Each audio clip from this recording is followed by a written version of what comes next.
LAT Racing Oils is invested in winning. With industry-leading at-track support, superior engineering, blending technology, and the World Championships to prove it, LAT is your premier choice for racing lubricants. Used by NHRA Pro Mod champions Jose Gonzalez and Chris Thorne along with their closest competitors, LAT Racing Oil continues to carry top-level racers to the winner's circle in all categories of competition. From engine oil to transmission fluid and gear oil, LAT has you covered from end to end in your race car. A nationwide dealer network means easy access to our products as well. Visit LATRacingOils.com for more.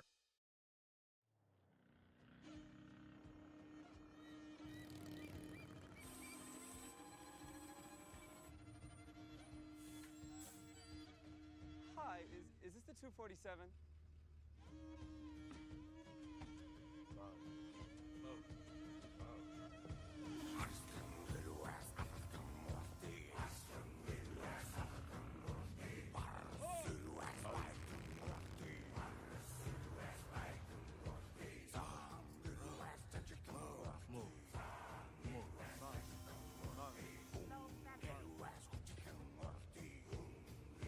Mo.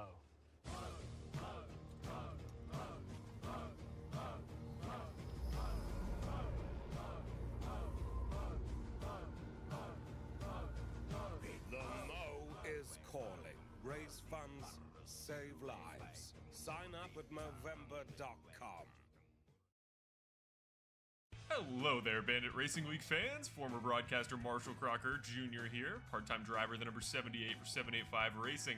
And today we're going to be talking a little bit about Geezer Authentics, your place for all things Bandit Racing League merchandise. Well, now let's say you want to go and buy a t-shirt for your reigning, defending Bandit Racing League champion, Eddie Hagge. You put it in black, you get it in an extra large, and you add it to your cart there for a reasonable price. You're going to move on, maybe look at some, shirts and sweaters, but maybe there's nothing that catches your eye this time, so you're going to move on to some wall wear. And you know me, I can't lie, I was a big Cody Welch fan back in my time broadcasting, so maybe you want to grab a 785 Cody Welch pennant to hang on your wall above your sim racing rig. You add it to your cart and you're going to move on. Maybe you're thinking some sort of accessory, maybe you're a big hat person like I am, you need something to wrap right on the brim, and there you go, Bandit Racing League hats in a variety of colors, but I personally like the combo of the camo and that Full Send Racing Network orange. And you're going to move on now to some drinkware. You need something to drink your coffee out of in the morning. Why not grab a 785 Racing mug and support yours truly, Marshall Crocker Jr. This has been Geezer Authentics. Check out the site. Lots of great options for Bandit Racing League fans. A movement is the power of people, inspired by a common passion that is determined for change. A movement can be sparked by something pretty unlikely. We are Movember. We grow a mustache, host an event, or challenge ourselves to move for the 30 days of Movember to raise awareness and funds for men's health. We were born over a few beers in a bar in Australia. We are now in over 21 countries, making us the largest men's health movement in the world. We are a global community, welcoming each and every Mo Bro and Mo Sister as a change agent. We sign up at Movember.com and raise funds and awareness for prostate cancer, testicular cancer, mental health, and suicide prevention. The moustache is our hairy ribbon, our badge of honor. It starts conversations about men's health. This Movember, grow a mustache, challenge yourself to move, or host an event. Together we can change the face of men's health. Sign up or donate at Movember.com.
Good afternoon, everybody, and welcome back to Simtrax Broadcast as we are coming to you live here at the Charlotte Roval. Yeah, a little bit different here than what you guys are used to. We arrive here at a road course here tonight. We were at the Charlotte Motor Speedway for the Matco Tools 113, but tonight is for the Movember.com 39 here tonight. A little bit different stretch here, as you're going to see a couple of the different chicanes throughout this track are going to be a little bit worse case scenario, a little more squiggly out there, as guys are going to be trying to shoot around each other. You see a couple of our drivers out there trying to get a little extra speed, especially on that backstretch, seeing that we are running into 18 turns tonight. Not only just lefts that these guys are oh so used to, but we're also going to be turning right. We'll talk to you a little bit about Movember here tonight, as the qualifying has just completed. Brett Guzik and Marshall Crocker will be sitting in the number 1 and 2 spot, both respectively out there in their Fords. So right now it's going to get ready for a driver's meeting here in just a moment, as everybody is going to get lined up and sitting down on pit road. They want to make sure everything is squared away, and they are definitely going to prep these guys for the race here tonight. I can't wait to see what all they've got in store for us here. But let's go ahead and take a look at the Perfect Shine Auto Spa race information we've got here tonight. Of course, I said 39 is in 39 laps is what we've got tonight. 70% fuel limit, so we'll look at for that fuel mileage somewhere around maybe lap 25, and we'll see them come down. I would probably guess no cautions here tonight, as it will all be section cautions. Not much, unless it completely blocks the entire track. It takes 4 or 5 people out all at once. That could be few and far between. So we were going to see guys probably not taking tires tonight. It's going to be fuel and go and run it out to the end. Oddly enough, a big name I have not seen out here tonight, Nick Nickerson, is not going to be taking behind the wheel tonight. So right now, that means it's anybody's chance here tonight, as he was almost the fan favorite and the guaranteed win to be out there tonight. Hopefully he was going to be able to show up here tonight, kind of walk us through how he does the race, but it's not going to be the case here tonight. A lot of things changing here, as we have an unlimited set of tires and unlimited faster pairs here tonight. I know they were talking a little bit about kind of weaseling around whether we're going to have faster pairs or not, as many votes are being taken here for the Bandit Racing League to keep this not a league competitive, but also fun for you guys to watch, and a little tougher for the drivers out there to kind of compete with one another. A lot of these guys, you know, it's just kind of a chip shot out there. Sometimes this race is just too easy for them. A guy can come out here and just, it's his oyster, and he can just do whatever he pleases out there. Well, that's not the case, as that's what the Bandit League is trying to do. Change it up a little bit, make it a little tougher, and then these drivers are going to have a heck of a time battling one another out there. Now, I'm showing about 2.39 miles, just shy of 2.5. I'm showing 2.42 earlier here in the race, but we'll see if that's going to change at all. 115 degrees down there on the track in this fixed setup league. I'll be your lead producer and your commentator tonight. Stella is actually across the pond over there. I think she said she was hungry, but I don't think that's quite what she meant. I think she's probably going to Hungary. I think Budapest and places like that she's going to go, so hopefully she enjoys her trip. Once again, as she is over the pond over there in Europe, hopefully she enjoys her trip, and she is nice and safe, and we will be glad to see her return in the coming weeks here for the Charlotte Motor Speedway race here at the Roval. All right. No wind, not really much of an issue here tonight, but Nicole Crazel and Bradley Shin are going to be looking to stir it up here tonight, as the race control will be sitting up top with a bird's eye view on this race to see how well they can do here tonight. So thank you once again, Perfect Shine Auto Spa, for bringing us our beginning race info tonight. We'll get here probably in about another 5 minutes out there onto the track for these guys to start gridding up. Hopefully they'll be able to get out there in the cars. Now, I would like to take that opportunity to see if we can grab one of our drivers, one of the ones who has been pretty excited about what he can do here tonight, and we'll see if we can grab him here. as Marshall Crocker has been definitely excited to be bringing you guys the Movember.com 39 here at the Charlotte Roval. Marshall Crocker, you got a copy on me, everybody? Absolutely do. Loud and clear. All right, man. Talk to me a little bit about Movember. What is this? Is this more than just mustaches? Well, not much more, but it's let's say it's intertwined a little bit. But yeah, thank you, Patrick. This week is going to be my sponsored race on behalf of Movember.com, and Movember is one of the tried and true staples up here, at least in Canada. I don't mean to speak for my American audience, but Movember we really take pride in up here. It's become kind of my annual tradition as far as donations. My family, a lot of people close to me, like everybody does, have a lot of stories with men's health, particularly as far as it goes, testicular cancer and pancreatic cancer, all things that are as opposed to a lot of other causes in the medical field, we're making really good progress on as a society and in your money in terms of the tangible impact a dollar can make and how you can help. It's great to see it's a charity that's making change year over year. So when the opportunity came up to sponsor one of my favorite tracks to race in the service, I said, you know what? Great opportunity, month of November. Don't have the webcam on, unfortunately, tonight. Too much for the computer, but I'm sporting a great mustache myself. I know many other drivers happen to already. And I'm super thankful tonight. A couple other guys going to support the cause, got those awesome mustache schemes out there, and I'm running one of myself. So it's a meaningful cause to me. Maybe we can talk a little bit about the details as far as donations. I do a little bit throughout the month of November. I have another charity event going on at the end of the month. But for those of you out there that want to support, any of you that want to support on behalf of the Bandit men or women that have run through this series or watch it every week, there will be I'm sure a donation link provided in the broadcast there. So go check it out. Our goal is $106 Canadian up here in the Polar Bear money, but the goal is 106 because that is the number of men and women, but we just combined it to men. The number of men that have run 5 or more races in the Bandit Racing League in history. So 106, special number, $1 for every man that's passed through our ranks, and $1 to go forward to every man in the future. So meaningful cause to me, and I'm really glad you guys could give me a platform, give you an opportunity to talk about it. Oh, yeah, not a problem, man. And definitely I like to see what you're doing out there. I rock a little more than just the mustache. I go with the whole beard and try to hide my entire face as much as possible. But not only you will be out there in a mustache car, 4 other drivers, Connor Gibson, the number 31, Bob Berry in the 75, Ethan Sikorsky in the number 94, and Eddie Hagge out there in the number 97. We'll see how well you guys can do out there tonight. But I know it may be kind of a silly question here, Marshall. What's with the plaid? Well, the plaid is just up here in Canada. A lot of the branding goes hand in hand. You picture the traditional kind of lumberjack visuals, and I don't know. It's just something that I've always seen up here done, and it's for me. I think it kind of fits the masculinity aesthetic. That's what we're trying to project is masculinity. Often there are things that are overlooked about it, and there are things that aren't spoken up about in terms of men's health, and being just brazenly masculine Canadian lumberjack ideology. I'm glad some of the American guys tonight have adopted it. I really appreciate the gesture. All right, Marshall Crocker, appreciate you, buddy, and glad to know. I like the plaid, man. And it's definitely an eye catcher. And I can't wait to see how many of you guys can place. Hopefully in the top 10 here tonight. It's gonna be a tough race. If Nick Nickerson was out here tonight, you think you'd have a heck of a run here tonight?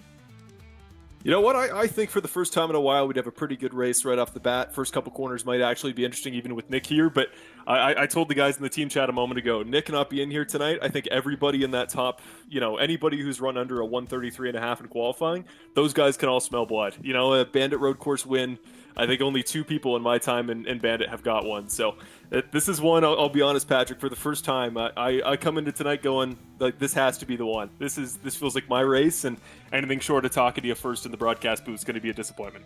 All right, Marshall. Well, I definitely, I'm going to hold you to that. I better see that number 1 spot. Good luck to you out there, and we'll let you get talking to your teammates and figure out what you guys are going to do to maybe fight off the rest of these oncomers. Yeah, we'll be thinking about it. 10-4, Patrick. Thank you, and thank you everybody watching at home. Thanks, Marshall. All right, everybody, that is Marshall Crocker out there, and we'll see how well he can do here tonight. Tough run out there for most of the drivers. As we take a look at Ethan Sikorsky out there in the 94, one of those drivers who's out there in the plaid machine. So hopefully we'll see a couple of those mustaches. I believe I've got a cam that can float up top. There's the mustache on the hood. Looking pretty good. I think Connor Gibson, I think he's sitting down pit. There's another mustache. So a couple of these guys are going to be pretty excited as Bob Berry. Not bad. Not bad. I would definitely want one of those green plaid cars. But I think green is supposed to be a no-no out here in NASCAR. That is definitely not something you want to see, or these guys pushing around out there. So only about a minute left here in the warm-up. We'll be getting ready to go. Nick Van Herrier out there saying the legend himself, Marshall Crocker, he's winning tonight. He can feel it. Now, we're definitely going to be holding our breath, and we would love to make it. Also appreciate seeing Matt Crockett come back, as he is out here on the track. I knew he was stuck at wrestling, and he was able to make it back out here. So, man, oh man, just barely making it, as we are about 20 seconds away from go time.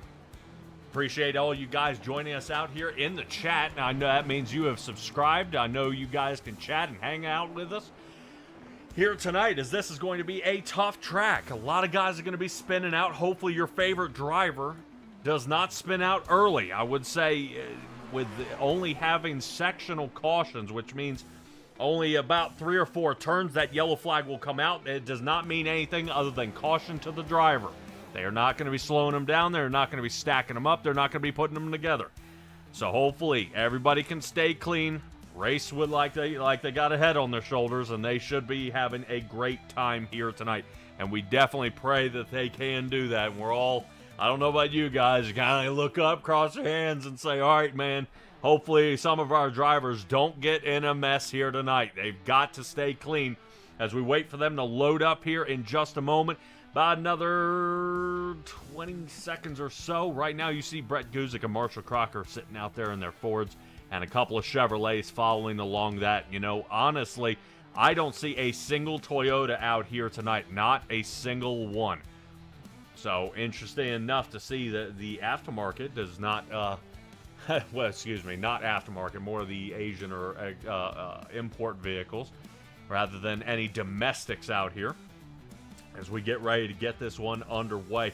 I notice how the Porsche is sitting there, the pace car ready to go here, and I'm excited to see what we've got in store here for our drivers here tonight.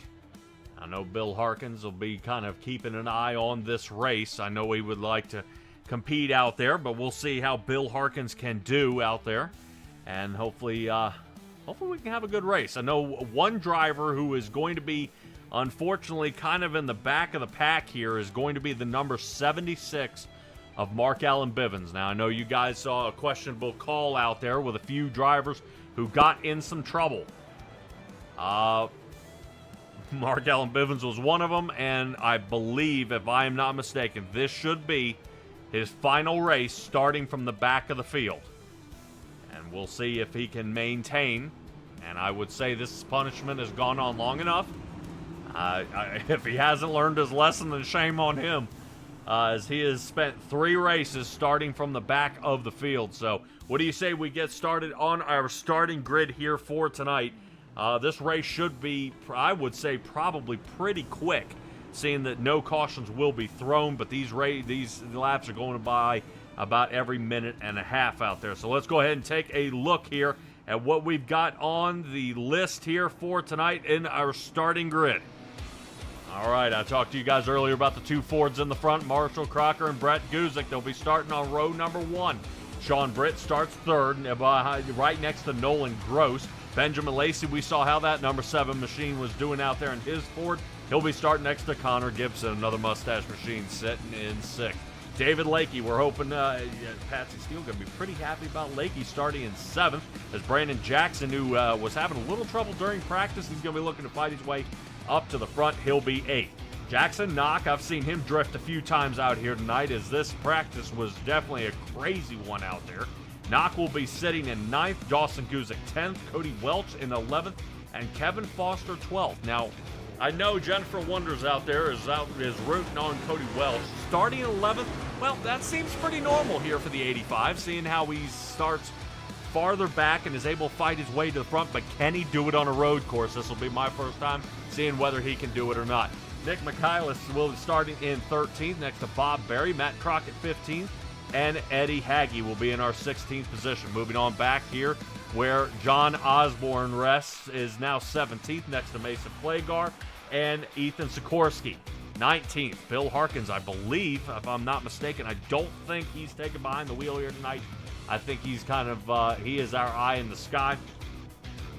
And so that's going to move us to Hayden Paul, Carter Phillips, and I believe Mark Allen Bivens. He may be starting from pits here. So hate to see it for the 76 Chevrolet. He's a heck of a driver, but he's definitely got to keep his head on his shoulders before he gets back out there next time, and has spent plenty of time.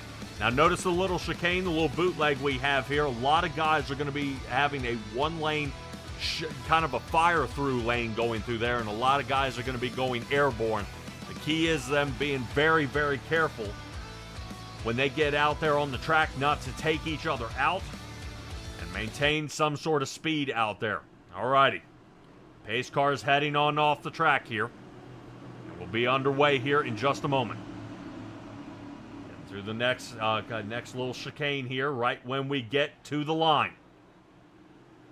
And away we go. Holy cow, did Brett Guzik get a launch?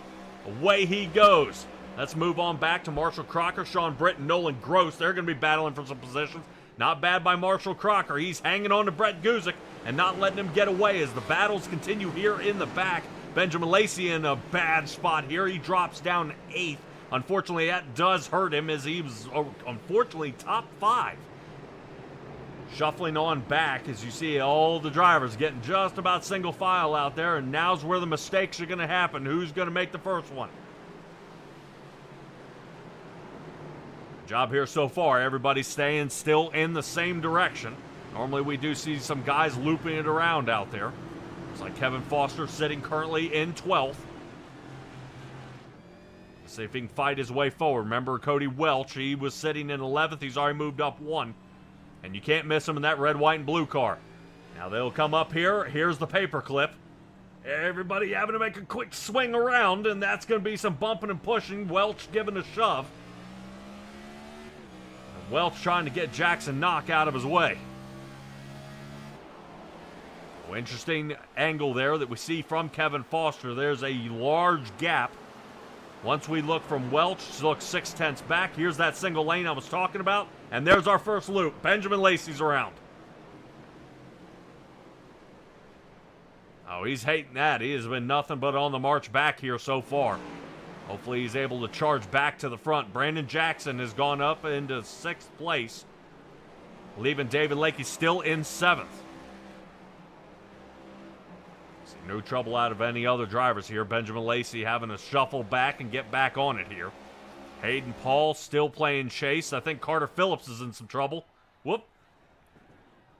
Yeah, he's got a bunch of damage to the nose of that car. Carter Phillips, not a good run here for him so far tonight. Let's get back up front as I believe Marshall Crocker's making a bid for the lead. Here it is. To the inside, Brett Guzik is unseated from his number 1 position there for just a blink of an eye. Crocker gonna have to set him back up. We talked to him there right during the warm-up here, part of this race. That 78 machine is looking to run him down. Brett Guzik might be in trouble. So Mama Goo's out there thinking green, green, green as her son is starting in that number 1 spot. Watch Crocker shoot to the inside here. No can do. Brett Guzik, the king of saving tires out there, decides to take the higher line and is going to try to see if he can scurry away from the hard-charging 78. The only driver seems to be getting close. We do have to look about half a second back to find Sean Britt. And that's where some of that trouble can end up lying. And I believe Nolan Gross is going to be our next offender of that. Gross, unfortunately, marching back in time, that is. He's now a 2.5 off Sean Britt. And I would say a lot of guys are going to have a hard time here tonight, especially trying to make that jump. Matt Crockett, I think, was our next one. He drops down now to 17th. Lacey moves up to 16th. A couple of drivers sitting there trying to see if they can shoot on through. Hayden Paul's around. This will give us an opportunity to take a look and see what happens to Hayden Paul here. As at that spot, right? Oh, yep. Oh, gosh. Comes airborne there, and that definitely sends him on around. So Hayden Paul now 21st, back where he qualified. It's hard not to get disheartened out there when you're so far off pace. You know, drivers like Matt Crockett are already back 14 seconds off pace. Hayden Paul, 34.5. Tough run here. Crocker taking another look here at Guzik. Wants to get a little something going on there, trying to set him up. I think it's going to take him a few laps. And see if he can wear him down. All right, let's check back in on Brandon Jackson. I think Brandon Jackson was starting to work on David Lakey a little bit. As Lakey had gotten around. Brandon Jackson, I think more trouble out of Carter Phillips back here. Yep, off track. Boy, that's already looking like he's twisted up there in the front. He did have some damage on the front nose. And now he's starting to get bent up. Let's check it back in on Lacey. Lacey sitting 14th to check in on Guzik. And Dawson Guzik, that is, as Mason Flagart shoots on around.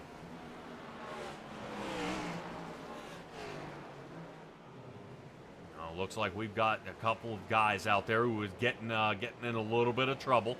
Dawson Guzik has his hands full tonight on and off the track, especially with the newborn he has out there. Laying down the fastest time here of the night is Nolan Gross. Marshall Crocker has set Brett Guzik up. He's got the angle. Oh, man. Brett Guzik having to cut the nose off there to keep him off. The Movember.com machine is sitting right behind him. There's another punch. Taking another look here to the inside. Yeah, Crocker's trying to set him up here. Give it to the 78 for not pushing it. But he is taking a look. Showing currently a caution out here on the track. I believe it's only sectional.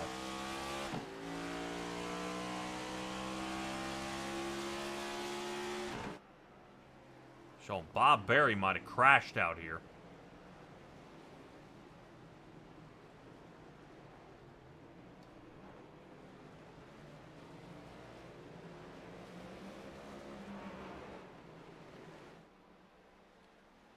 Matt Crockett had a problem as well. We'll keep you guys apprised. I see out there in the chat that Bill Harkins had welcomed everybody out here to the Bandit Racing League. I'd like to personally thank you guys for joining us here tonight at SimTrax Broadcasting, bringing you the Bandit Racing League here on this fine Wednesday night. We are here road course racing. I believe we are under caution. And I'm waiting to see, yep, that is the pace car coming out. So we are actually under a full course caution. This one's saying a possibility that David Lakey went around. Cody Welch was involved. I'm looking to see if we got any damage to any of our vehicles out there. Lakey, unfortunately, had fallen down to the 17th position. I know race control out there taking a look. Let's see what we've got out there. This is Lakey coming off the track. Ouch. Boy, it's like that car just wouldn't let go. Oof. Yep, right there. And I think that's where they called the caution. Technically, that's a blockage of the track. Wow, Benjamin Lacey almost got caught there.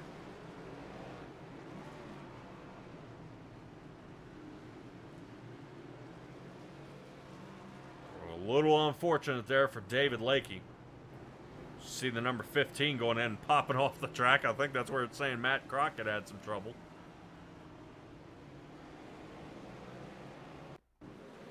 Trying to see what happens to Bob Berry here. That's him here in the 75. Yeah, I think they were just trying to get ready to go around the outside, but once you get off that rubbered up area, that's what's going to happen. These guys are going to sling around. Rather unfortunate here. We are under our first full course caution tonight. Very odd to see one of these. This is normally unusual. To see a full course caution. Guys kind of getting mixed up out there. Our caution brought to you by LAT Racing Oils. Hey, Jennifer Wonders out there saying hi. All right.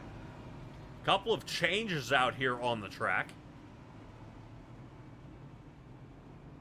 As guys have been shifting around just a little bit. Our top four still remain unchanged. Connor Gibson has moved up a position. Brandon Jackson moves up 2. Knock moves up 2. Michaelis moves up in 8th. Mason Flagar moves up 9 positions to get 9th.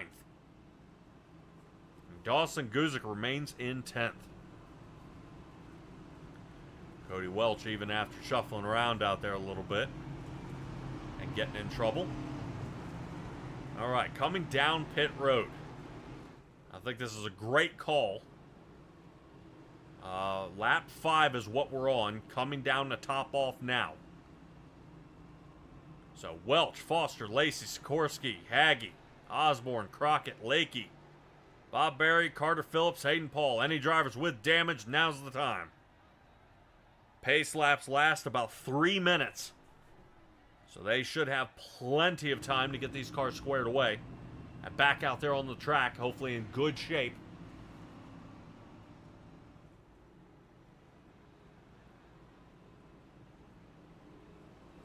Especially to get back out there and be competitive out here on the track. All right. Kind of see how this one goes. All right, now I'm noticing that John Osborne out there with 0 Foxtrot Motorsports. Getting out there, ready to go. Kevin Foster coming down in the pit. Maybe we'll have an opportunity to talk to some of our drivers when they get back out there. David Lakey and Carter Phillips currently sitting down in pits for the last minute now, getting some repairs done, and I don't blame them. Now might be the best time to get it done. That is definitely exactly what you want to do. All right, let me see if I can grab a driver. 785. Nick Nickerson is actually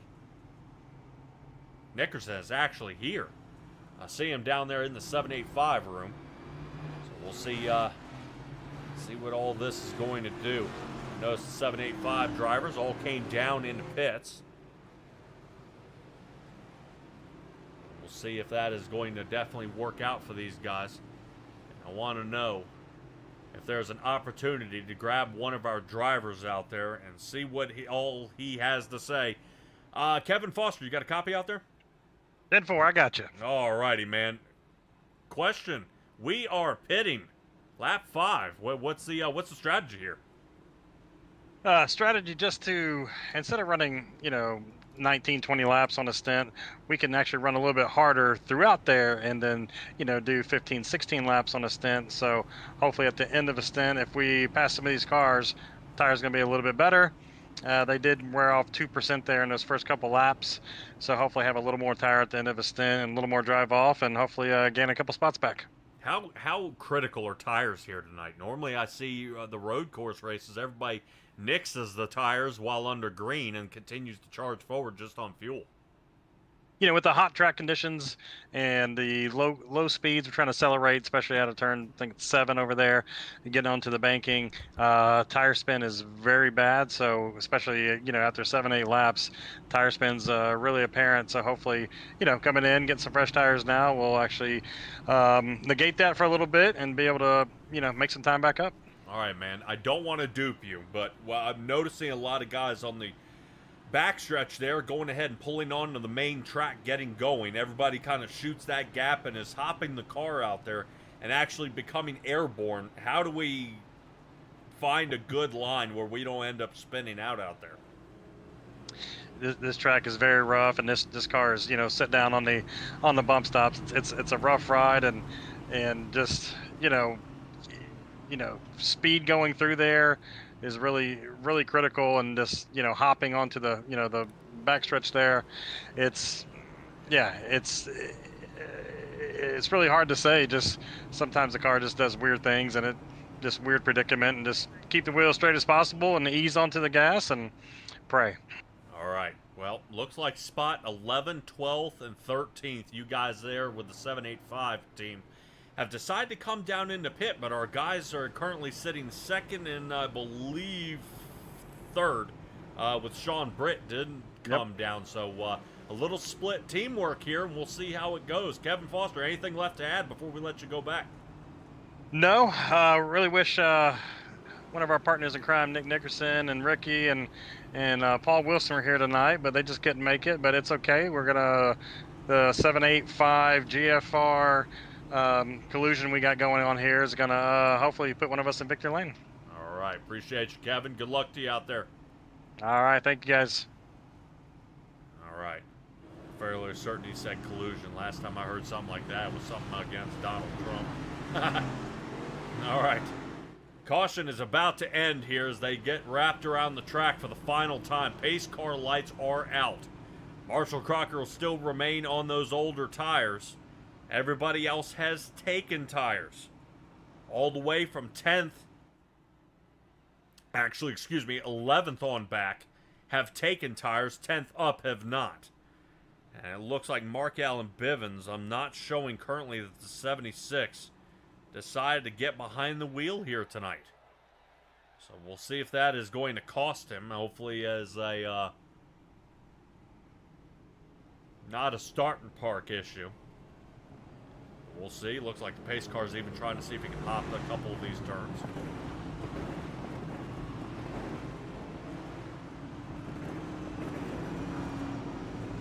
All right, Bob Berry going to be looking to chop his way up to the front. Back 15, Matt Crockett is the only Ford back here. The rest are Chevrolets. So that means most of the Fords hanging out up front. All right, Jay, here we go. We're going to see him getting going here. We'll say, let's sit on top of Sean Britt's car and see how that Weathermaster machine is doing. As you're going to see this odd start angle here. Good Lord.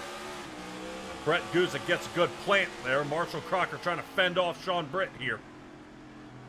He shoot around the outside. This is going to be almost a 3 wide, and we've got cars turned around. Marshall Crocker is facing the field. Yellow flag is out. 78 trying not to incur more damage. Boy, he's not going to be a happy camper about that one. Was unable to even get our tower back up before we go back under caution. And this is going to be a bit to undo. And I assure you, once Crocker went to the outside of Guzik, Britt went to the inside. We were on top of the car, and then after that, it was nothing but smoke.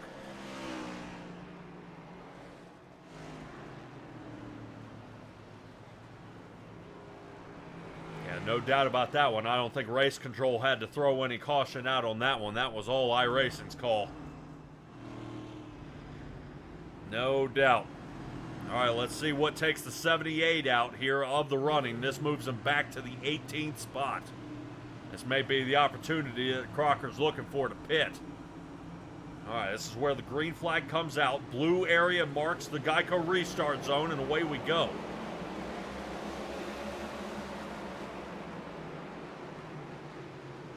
Oh, he breaks loose. Oh, man. He breaks loose, catches him. And everybody else who normally swings to the outside.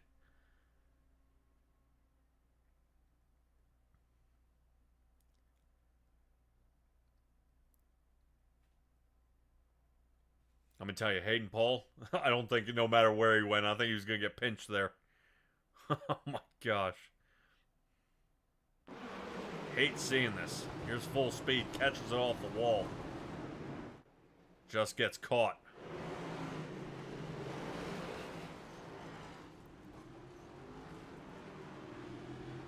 A couple of cars are bunching up there in the back. I think John Osborne is another driver who gets in a bad lick here. It's like a horrible restart there. And, oh. That is actually Knock that is backwards. How in the world did Knock get turned around? All right, we're going to go through this a couple of times here, guys. Try to figure out what in the world happened here. We knew obviously what happened up front. Whoa! Did you see Knock's car? That thing went just straight. He's making the turn, locks it up, and it just straightens the car out. 98 kind of pinballs. He's able to drive away. And Osborne's got nowhere to go. Bob Berry, he's drifting it through.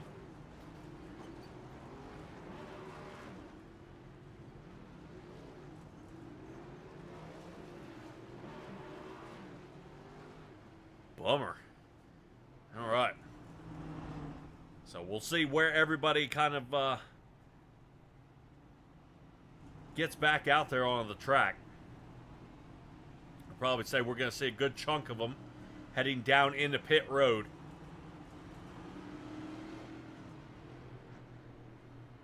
I think some of this is probably pretty unfortunate. I think this would work into Kevin Foster's pit strategy here if he was able to pit earlier. He may not come down this time. Remember that fuel window sits around that 25 lap mark.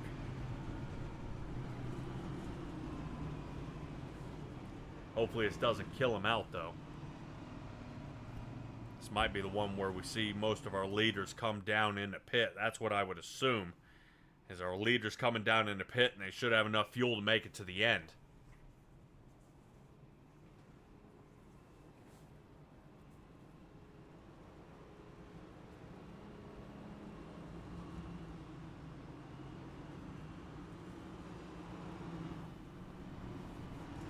So our second unscheduled caution here of the night, brought to you by LAT Racing Oils. Appreciate you guys joining us here with Simtrax Broadcast, and we're going to have a few more minutes here of pacing around, unfortunately. Jay out there staying very active out there in the chat.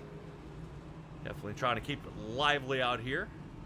And Bill Harkins out there definitely watching this race kind of come together. Say come together rather than falling apart. Right now, Ethan Sikorsky and Brandon Jackson, they're on their way down. 99 machine, yeah, I don't blame him. Look at the damage to the front nose of that machine.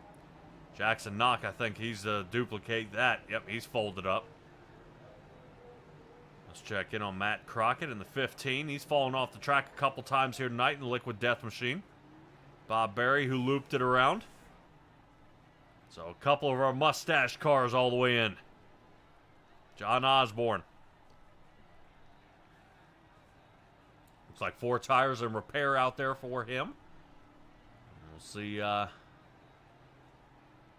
this kind of pans out here. Driver we haven't talked about much is Mason Flagar. He's now up to 6th here tonight. It's not bad by Mason Flagar. Really churning. Working his way up to the front. I think Nolan Gross might be a little bit nervous out there in the O2.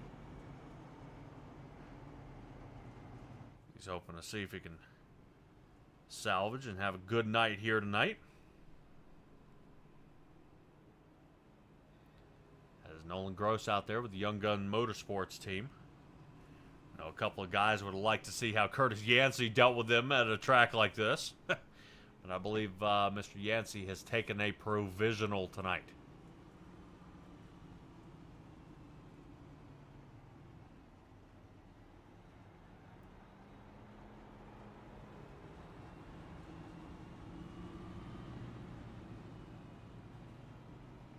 We'll see how this unfolds here, as Benjamin Lacey's now fought himself back into the top 10. This does leave our top 7 drivers have not come down into pit yet.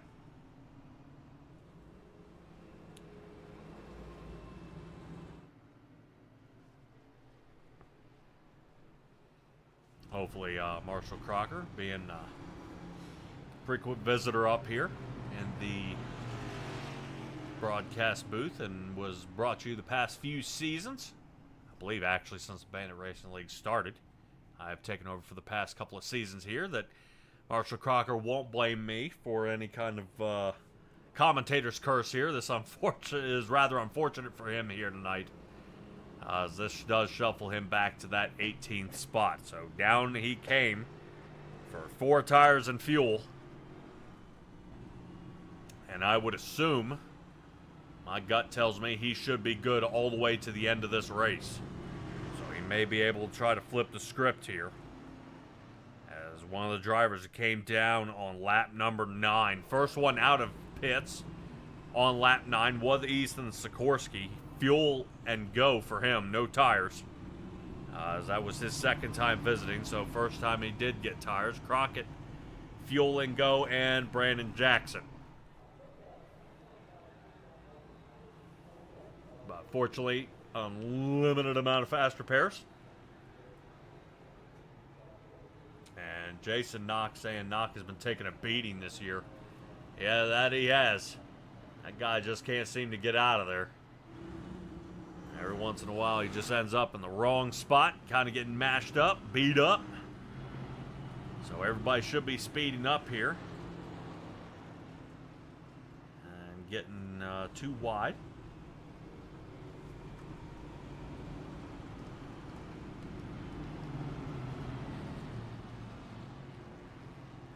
See how these guys can get going here. I don't know about you guys. I'm ready to see him get back on the track, start doing some speed here. Maybe we'll see what Mailbox Media has to say, and we'll see if we can poke in a little bit and get a little piece of what he's got going on out there. Jackson Knock, you got a copy? Yeah, I do. All right. Well, unfortunately, we got spun around out there. I don't want to poke too much at it, but how do we get charging back to the front? Well, you know what? I think with cautions, this is the first time I've ever experienced a caution on a road course in Bandit Racing League, just ever. I think they're going to end up taking each other out a lot, and I think I just need to stop being the root of all the problems this race, because so far I kind of have been.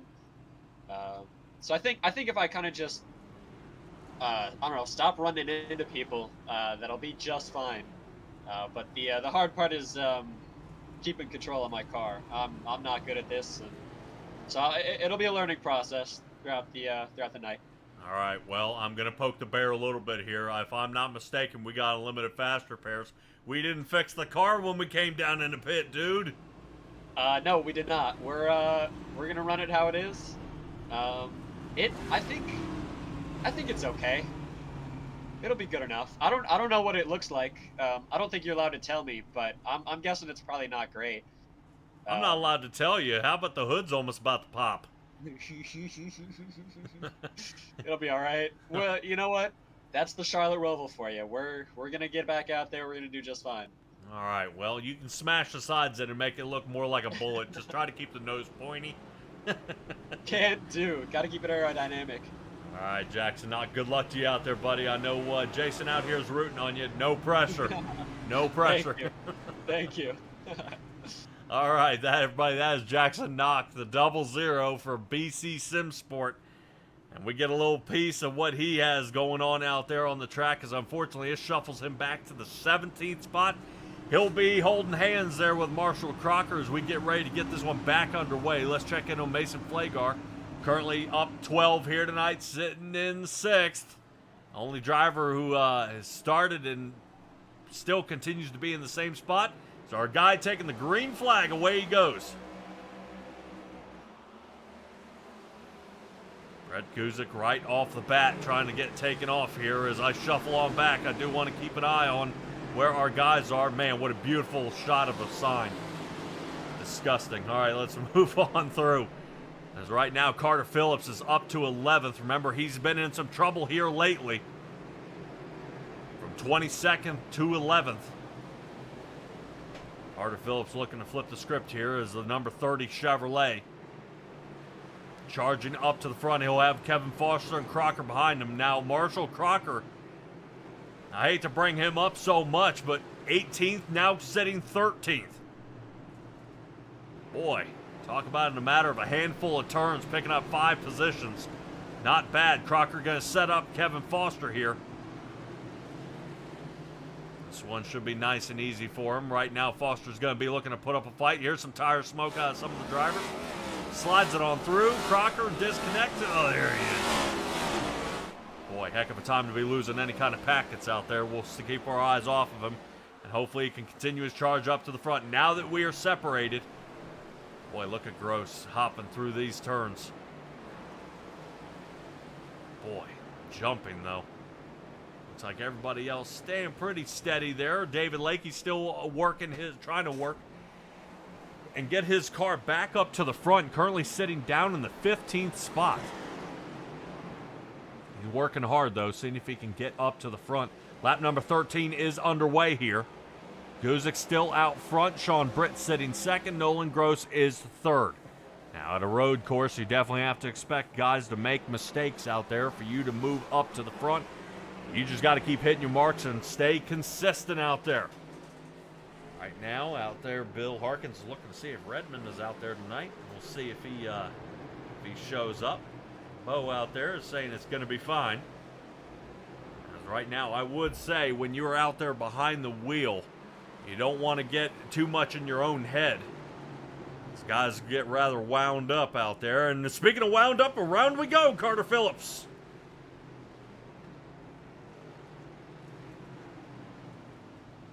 That will not bring out a caution. Single car into the grass.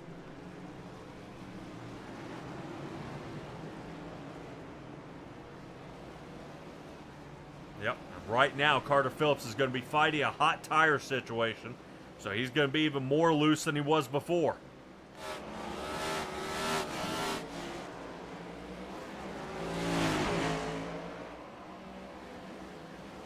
Yeah, it looks like he's almost in the wrong gear. Having trouble getting up to speed there.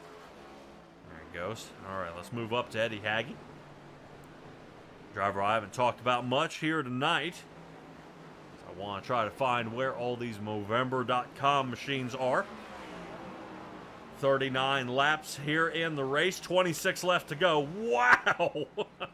Hagge takes the right side and sends it about 4 feet into the air. Yeah, Hagge trying to pick up some sort of speed here right now. Has the 97 Chevrolet scrambling, looking for a little extra out here on the track.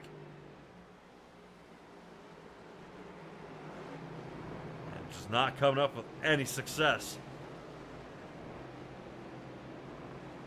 So Hagge sits 11th. That is 5 up on the night. Jay out there say they're out there bunny hopping. Ooh, Lakey into the back of him. So Hagge's up 5, Lakey down 5. Welch up to 9th. And this is a 3 wide here. Welch to the now going to be the outside. Crocker stuck in the center. Crocker squeezes out of there. Benjamin Lacey drops to 9th. I'll tell you what. Marshall Crocker is on a roll here. 7.5 seconds off pace, though. I think Carter Phillips ends up in some more trouble out there. Round he goes.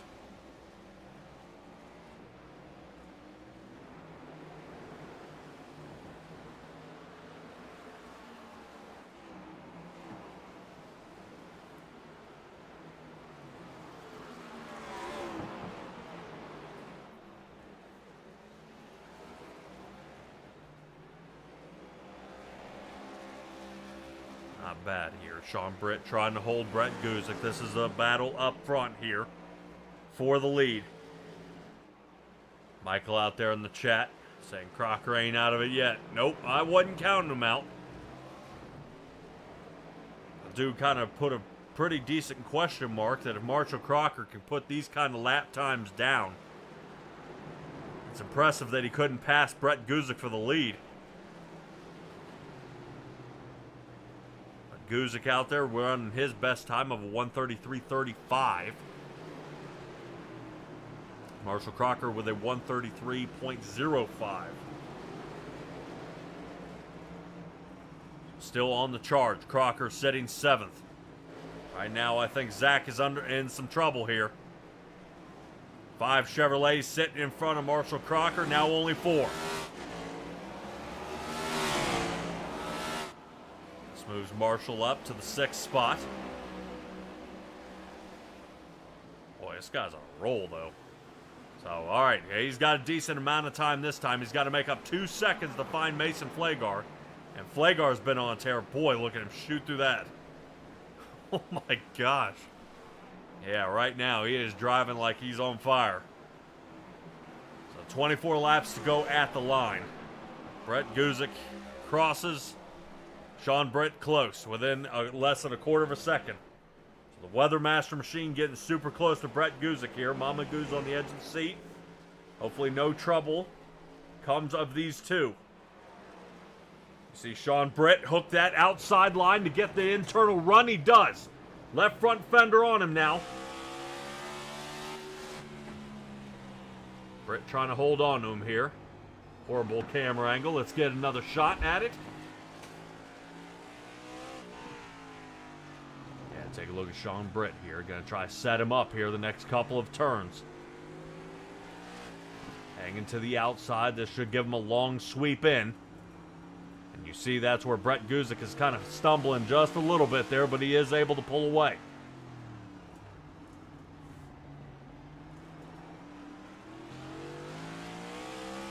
Yeah, throttle control is a must here. Last thing you want to do is as soon as it opens up, most guys stab it to the floor and get it done. Now, remember I said it was a good amount of time before Marshall Crocker can find the next driver. Well, that doesn't seem to be the case. Connor Gibson's next. It's a Canadian. He has pass behind him. Now he's got one in front, looking to put another. Oh my God. Mason Flagar. What in the world? Sends it to the moon here. We did have some trouble back there not too long ago. By Benjamin Lacey and Cody Welch ended up in some trouble. Crocker puts Gibson in the rearview mirror.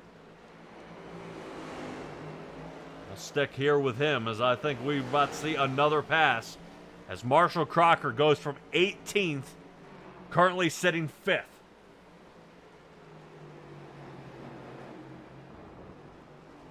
Yeah, right now on a tear here. Look at this. Marshall Crocker all over his rear bumper now. Oh! Flagar loses control. Great save here by Crocker. Crocker taking a look here. He does see the top three out the windshield. As you guys can see, there's the hairpin turn. That's Guzik, Britt, and Gross out front. Now, I guarantee you, Guzik is saving the tires. But Guzik is still on the tires he started this race with. Wow. On a roll here. Let's see what happened to Benjamin Lacey, as it looked like these two may have gotten in some trouble here in the back. Looks like he hops it, and Welch hopped it too. Almost identical at the exact same time. Both these guys had looped it. Let's see if we can roll back just a little farther. Yep, both of them at the same time. Lap number 16 not starting off well for these guys. Currently, that does put Benjamin Lacey and Cody Welch setting 10th and 11th. Right now, Welch might be under fire there by Brandon Jackson.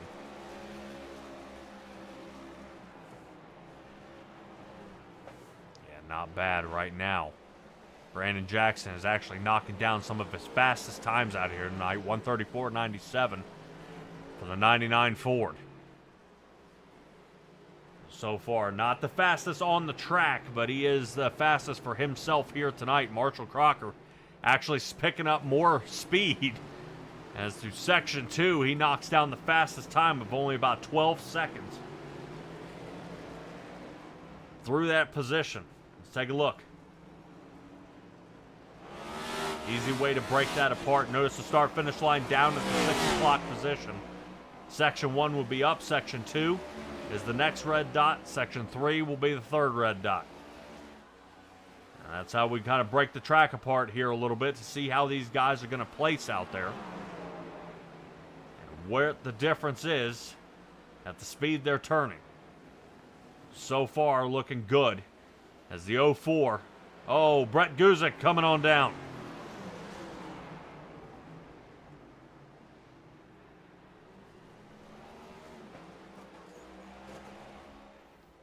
.21 laps left to go here. Brett Guzik working his way down pit road. Gross remains out. Gross now leads the pack. Sean Britt playing chase. But I believe Britt is in trouble here, as Britt is under fire by Mason Flagar and Marshall Crocker. Holy cow. So as Guzik, Connor Gibson, and Dawson come in as well. Eddie Hagge joins them. And we are still shuffling drivers through. Crocker up to third. Britt drops back to fourth. I expect to see Britt probably pit this time. 1:36 was his last lap time. Which is pretty hateful. Flagar and Crocker currently running 1:32 laps. And Crocker's the one who's pitting. We got a driver around. Mason Flagar loops it. Was it assisted? Let's take a look. Oh, man. Well, the worst part was Flagar actually a couple laps prior spun in the exact same spot, and we rode along with Marshall Crocker in that exact same area where Flagar had lost a little bit of control out there. So I think Marshall got mashed up there a little bit, decided to kind of fend him off and push back. Gross still leading the race only by 2.5 seconds. Crocker's going to try to run him down.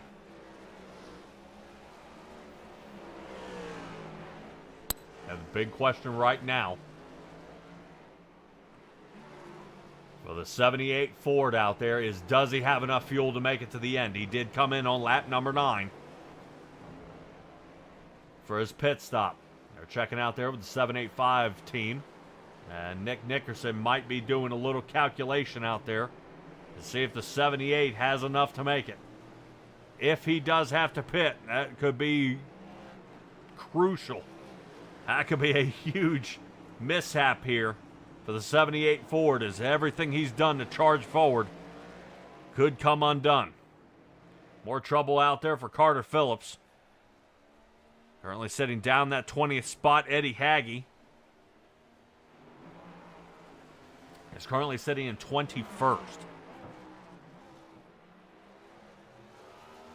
Oh. Haggie's going to hate that we watched him do that. Now let's check in on David Lakey. Ethan Sikorsky. There's the 94. Right now trying to run down Cody Welch. 4 drivers have yet to pit. Nolan Gross, our leader. Sean Britt. Zach Michaelis, who's currently sitting in 5th, but Mason Flagar is coming on down. That's going to leave 3 who have yet to pit. I wonder if they want to stretch it as far as they can go before they have to take tires. And that might be a heck of an idea.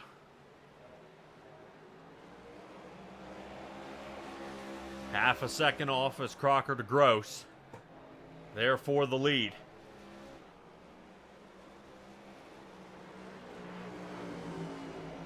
And I think we're about to have it here. Right now, change for the lead. Gross has led a couple laps here. Right now, this is prime spot here. And Marshall Crocker has been able to capitalize. This is where Flagar went sideways. Good plant there by Nolan Gross. Oh, there's a knock. Bumps him there inside. Tap and go. Marshall Crocker's got the lead.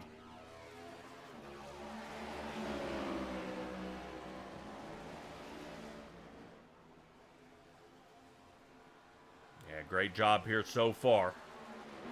Have to check up just a little bit. Look how fast he flies through those turns. Looks like no penalty is going to be involved. And he's going to be able to continue on. Nolan Gross playing chase.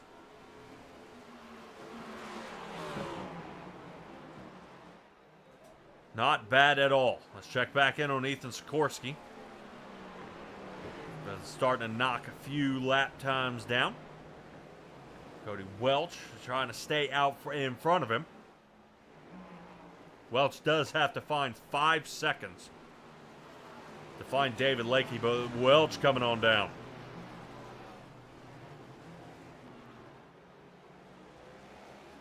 All right, Miss Wonder's going to be scratching her head a little bit here. Not quite sure where all my Marshall Crocker fans are now. He has the lead. And definitely a commanding one at this point. 1.5 seconds out front of Nolan Gross.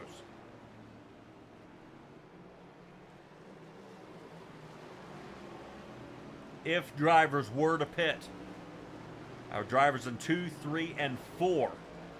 This would give Marshall Crocker a 15-second lead over top of the next driver, Benjamin Lacey, who's currently back here in 5th. And I hate saying that, but back here in 5th, 15 seconds? You got to be kidding me. All right, let's check in on a couple of drivers. Our driver who led the most laps here tonight. And Jay looks like he chimes in there saying he's holding it for Brett.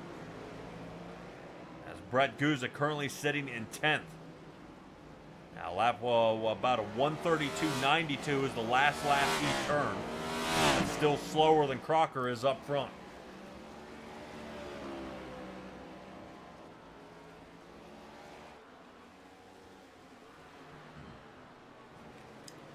All right, one of our 3 coming on down, Sean Britt.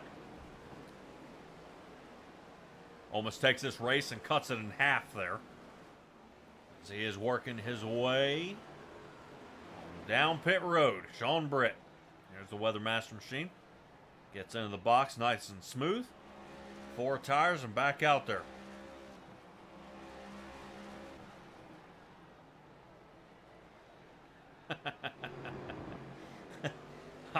I don't know who this guy is out here, but I love it. The Crocodile is out front, and he's going to stay there.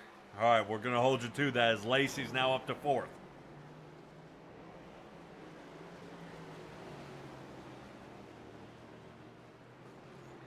Kevin Foster holding on to a solid 10th.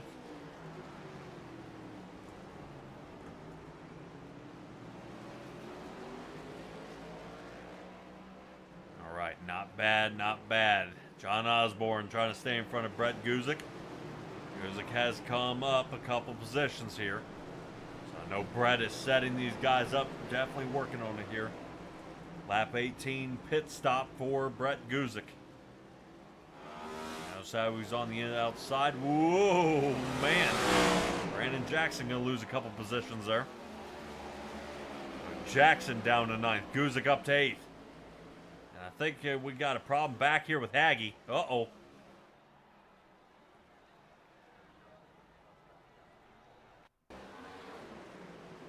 Oh no, here, Spider-Man. Let's see what happens.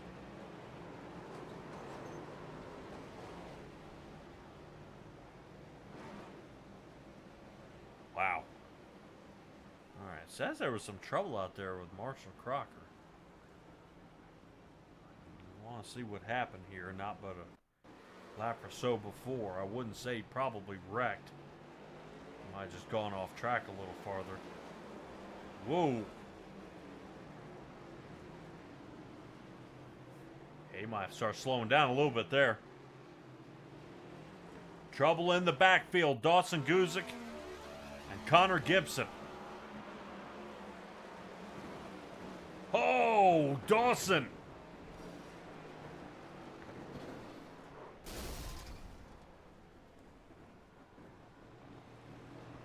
It's going to put him back on the wheels. He's going to fire up and go here. Either that or he had to tow. Yeah, it broke him. Holy cow. Ha! Unfortunately, the faster pairs are a thing. So he's going to be able to put that car back together. Wow, I guarantee he didn't expect that.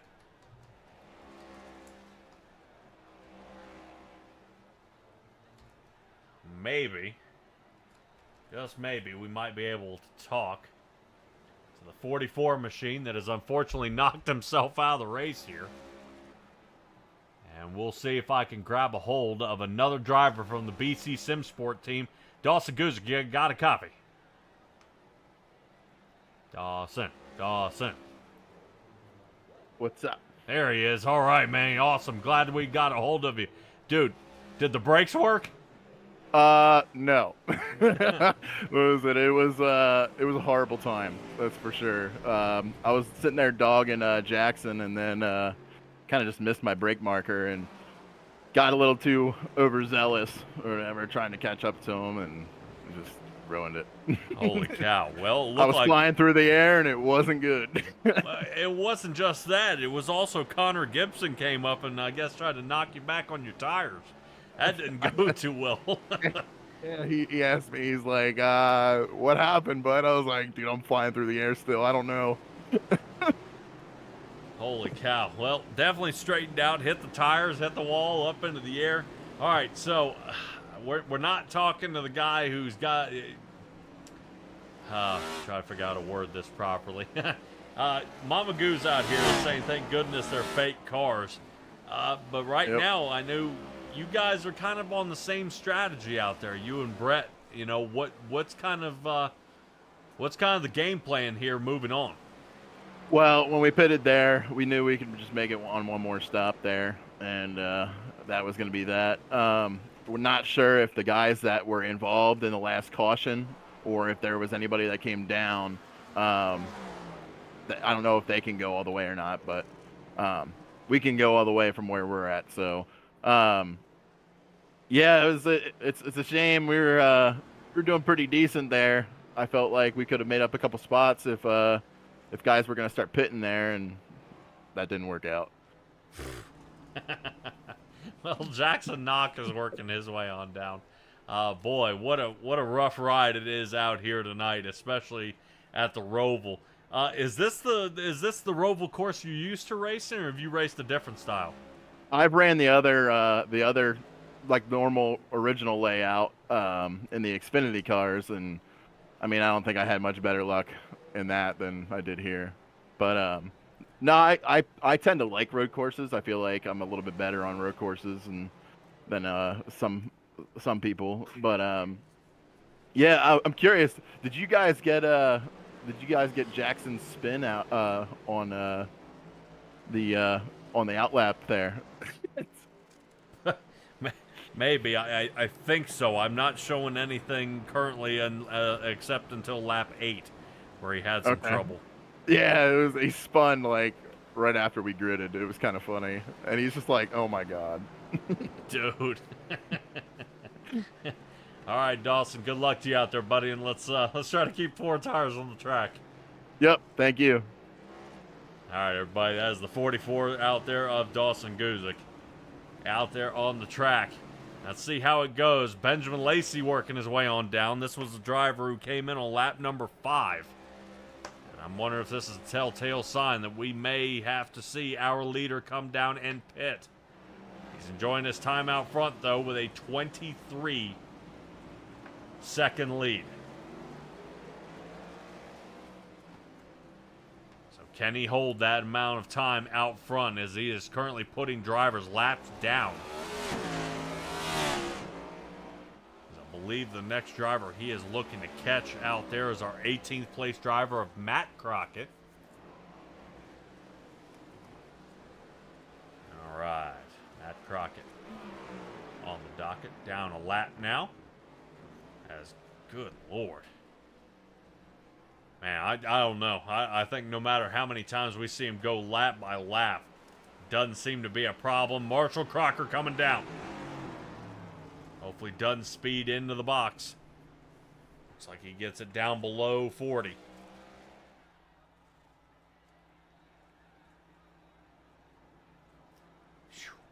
All right, that's going to be a huge question mark here for Marshall Crocker. Drivers who came down.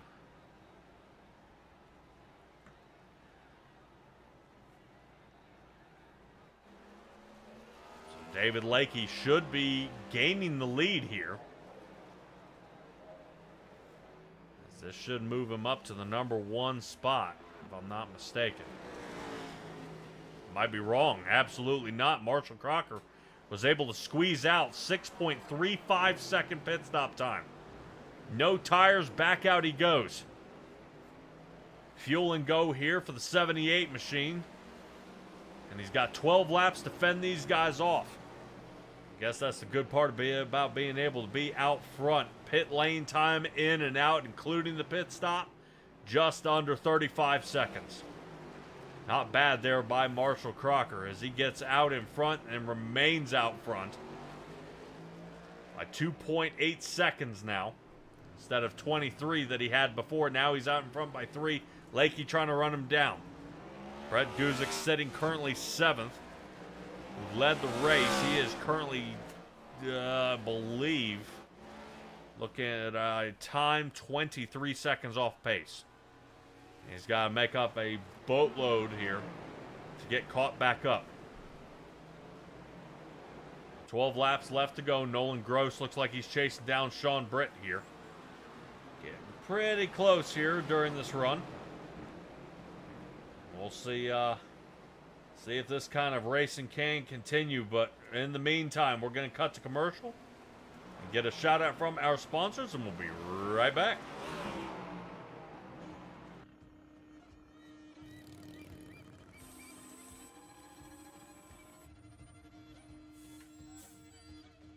Hi, is this the 247?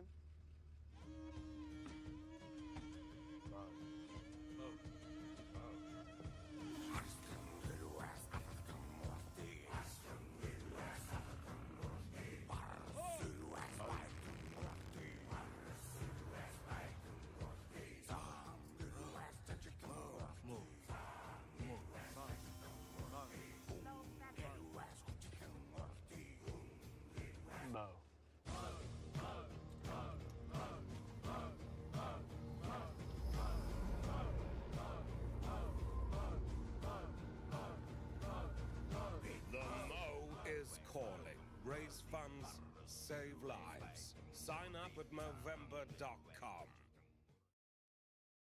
Hello there, Bandit Racing League fans. Former broadcaster Marshall Crocker Jr. here, part-time driver, the number 78 for 785 Racing. And today we're going to be talking a little bit about Geezer Authentics, your place for all things Bandit Racing League merchandise. Well, now let's say you want to go and buy a t-shirt for your reigning, defending Bandit Racing League champion, Eddie Hagge. Put it in black, you get it in an extra large, and you add it to your cart there for a reasonable price. You're gonna move on, maybe look at some, shirts and sweaters, but maybe there's nothing that catches your eye this time, so you're gonna move on to some wall wear. And you know me, I can't lie, I was a big Cody Welch fan back in my time broadcasting, so maybe you want to grab a 785 Cody Welch pennant to hang on your wall above your sim racing rink. You add it to your cart and you're gonna move on. Maybe you're thinking some sort of accessory, maybe you're a big hat person like I am, you need something to wrap right on the brim, and there you go, Bandit Racing League hats in a variety of colors, but I personally like the combo of the camo and that Full Send Racing Network orange. And you're going to move on now to some drinkware. You need something to drink your coffee out of in the morning. Why not grab a 785 Racing mug and support yours truly, Marshall Crocker Jr. This has been Geezer Authentics. Check out the site. Lots of great options for Bandit Racing League fans. LAT Racing Oils is invested in winning. With industry-leading at-track support, superior engineering, blending technology, and the World Championships to prove it, LAT is your premier choice for racing lubricants. Used by NHRA Pro Mod champions Jose Gonzalez and Chris Thorne, along with their closest competitors, LAT Racing Oil continues to carry top-level racers to the winner's circle in all categories of competition. From engine oil to transmission fluid and gear oil, LAT has you covered from end to end in your race car. A nationwide dealer network means easy access to our products as well. Visit LATRacingOils.com for more.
Nine laps left to go here in the Bandit Racing League. Appreciate you guys hanging in there here for the broadcast here of the Movember.com 39 tonight.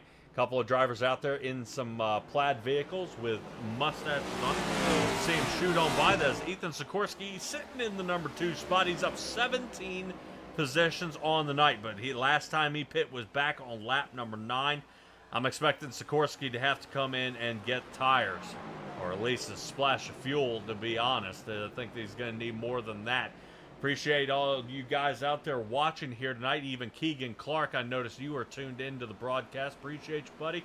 Don't forget you can chime in, as we've got a heck of a race out here for you guys tonight. What a run it has been. Quick little shuffle up there as Sikorsky working his way down pit road now. Mason Flagar moves up to second. Sean Britt resumes third where he originally qualified, and Nolan Gross as well, resuming back to that 4th position. Right now, I'm looking to shuffle back up to the front is going to be Brett Guzik. That'll give him 5th spot now, but still 26 seconds off pace. Boy, I hate seeing that for a top 5 driver, and especially a driver who's up front here most of the night. Last time he came down was lap 18 for 4 tires and fuel, and I would say the tire strategy had to be done under caution. I've never seen anybody very successful being out front or knocking down some solid times out there having to take tires under green. So the drivers are separated all over the track. Let's take a look at some of our where the positions of all our drivers are, and they're spread out pretty good. So I think Flagar is the only one that may be semi under fire out there. Flagar is out in front by a 1.5 seconds. Sean Britt sitting right behind him, and Nolan Gross playing chase. As we're used to seeing turns at a track like this, somewhere around, I believe, the 14 or 15 instead of an 18 turn mark. There's Sean Britt. Looks like he's ducking out of the way there. For a driver who seemed to be moving a lot faster, Nolan Gross being that one. Gross is now up to 3rd. Be good to see Nolan Gross coming in this kind of a position here at the end. Seeing we only have 7 laps left to go. Just shy of about 20 miles left to go in this run. Gross still hanging on to it, though. We haven't talked to Gross in any kind of podium position in quite some time. I'm sure he would like to enjoy getting back up here. Keep in mind that Marshall Crocker also has a little money riding on the line here, as he is making donations here tonight. So let's see. He is also saying he's got, in addition to the 4 cars and himself here tonight, that they are running mustaches on the front, and in addition, they'll make a donation towards their goal post-race. He'll also add $10 if he wins his first career race tonight, and an additional $5 for every Movember car who finishes in the top 5. Now, right now, looking pretty good on that. Ethan Sikorsky's the closest one, I think currently sitting 7th. The drivers we are looking for are Gibson, Barry, Sikorsky, and Hagee. Sikorsky currently sitting 7th. Gibson sitting 15th. Barry sitting 17th. And Hagee currently in 20th. No drivers have checked out here tonight. Guzik, Hagee, and Carter Phillips are laps down, unfortunately. We saw how Guzik got flipped upside down earlier.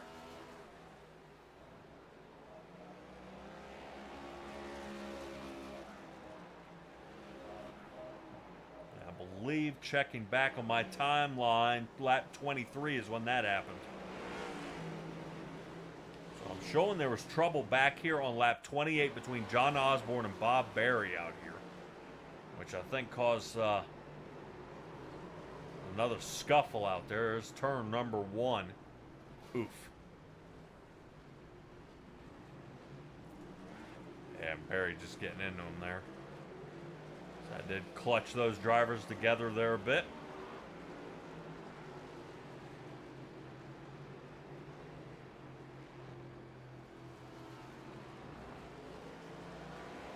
And the woes just continue out there for Carter Phillips. I think he's currently 3 laps down, I believe. He is trying to fight his way back up to the front. Tough run. Very tough run. Not too many left, only a handful of laps left to go. Marshall Crocker out front. Right now he needs to just hit his marks. He's out in front of his next opponent, or somebody that could take the win away from him, by 12.5 seconds. So right now Marshall Crocker might no longer be the bridesmaid anymore. He's going to be coming away with the ring this time. Amagoo's asking Brett to stomp on it. Brett is running out of time. He's got to make up about 28 seconds between him and Marshall Crocker if he wants the lead back.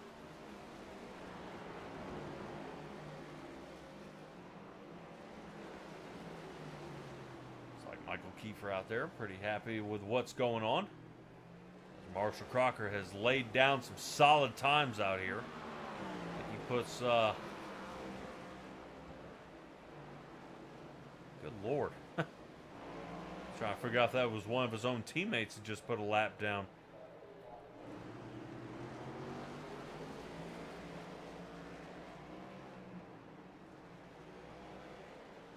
I think he just put Eddie Haggy a lap down there.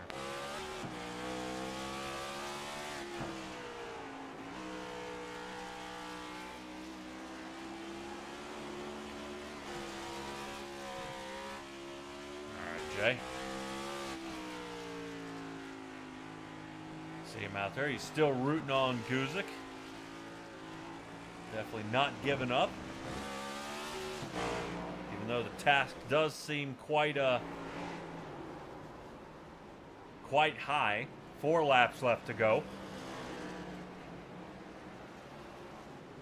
Guzik might be rounding himself here for a top 5. Lakey getting pretty close. Who was that? Somebody was at a dead stop at the end of pit road. I think that was Carter Phillips.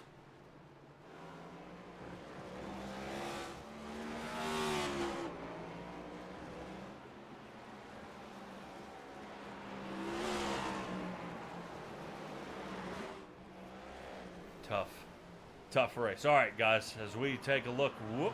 That was Hayden Paul. Yep. Monster Energy Machine. Getting in some trouble here. If you guys like the Movember movement, you guys see what they've got going on tonight, check down in the bio right below the video here, and you'll see the link that you guys can make a donation if you wish. That's Marshall Crocker's Mo space out there.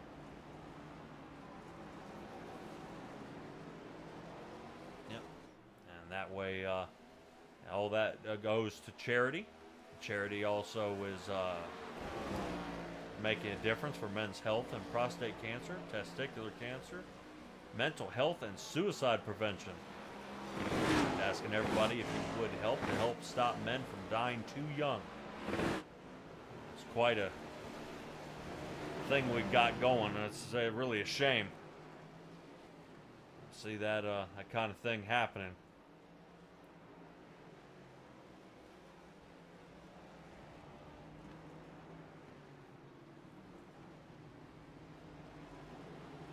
All right, take a look here at Marshall Crocker still leading this race.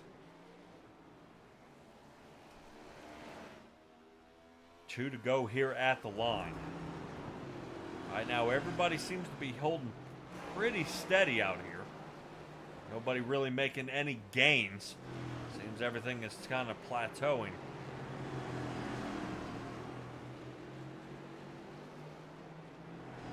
And right now, let's try to stick here with Benjamin Lacey. I think he's been working on Sikorsky here for the past couple of laps.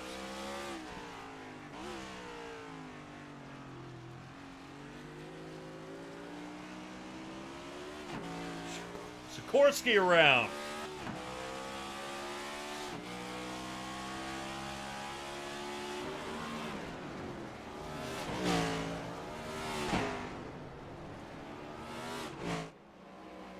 should be a sectional caution, not a track caution. We'll see. We'll kind of hold our breath here and see if that's what this is. Holy cow, if this is a caution right at the end. This is a full caution out here tonight. Oh my gosh.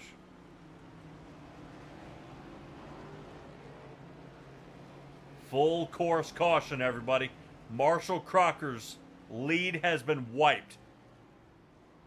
A 35-second gain over top of Brett Guzik here is now going to be knocked down to less than a second as they get back to the restart.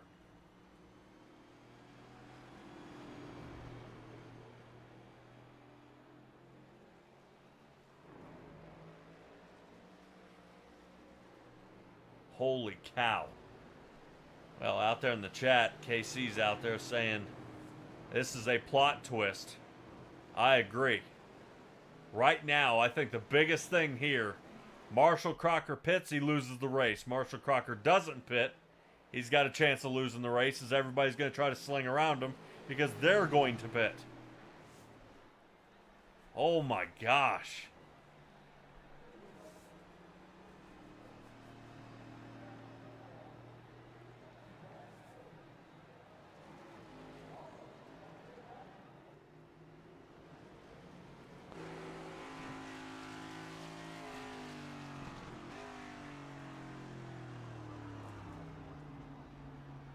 Pace car working its way on out here. Should see it shuffle around. It's showing currently the final lap is out. As it crossed for the white flag, but the caution did come out prior.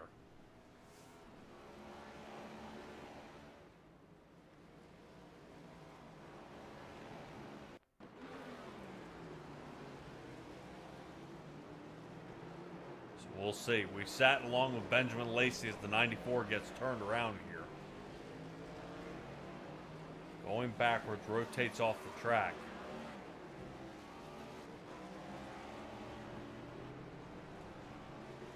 Holy cow. If that would just absolutely undo it here. KC's saying out there saying there's no overtime, so it should be complete. We'll hold him to that. See if that's going to do it. I guarantee you a win is a win, but I think he would have liked to have won this one by the margin. And see if he could have set a bandit record for how far he was out front. And maybe give Nick Nickerson something to shoot for. Yeah, Redmond is even asking why the car flipping wasn't a caution.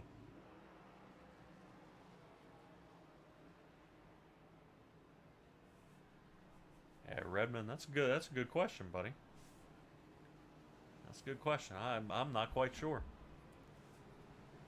I'm not quite sure. Hopefully KC out there saying it's a full course caution. And we can get a little bit of an update, seeing was it the Ethan Sikorsky spin that caused our caution. I would hope that the caution was not thrown by iRacing for Sikorsky starting to go backwards to turn around.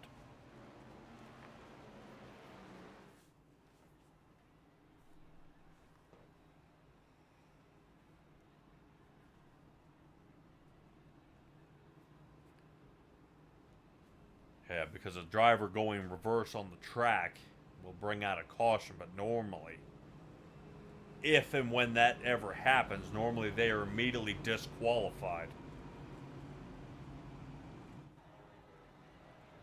This should do it.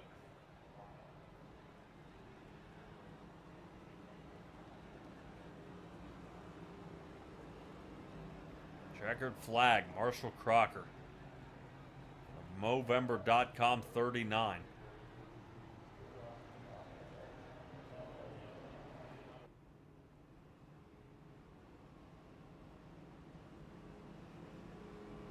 Boy, he would have liked to have been racing that one to the win.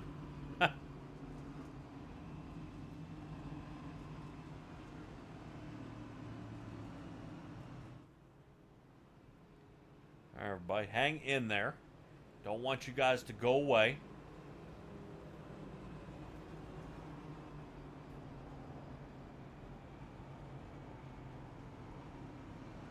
As right now, we are double making sure that this is the completion of the race. I believe Brett Guzik has realized that.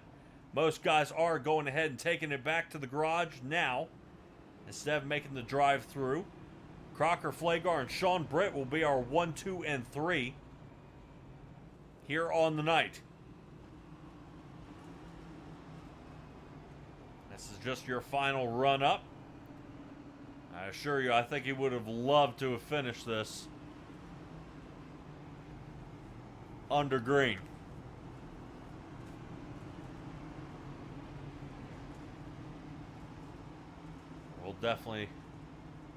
We'll poke the bear a little bit here and see if we can get RC to give me a little something. Hopefully he won't get too mad at me. Bradley, you got a copy on me, everybody? What's up? All right, dude.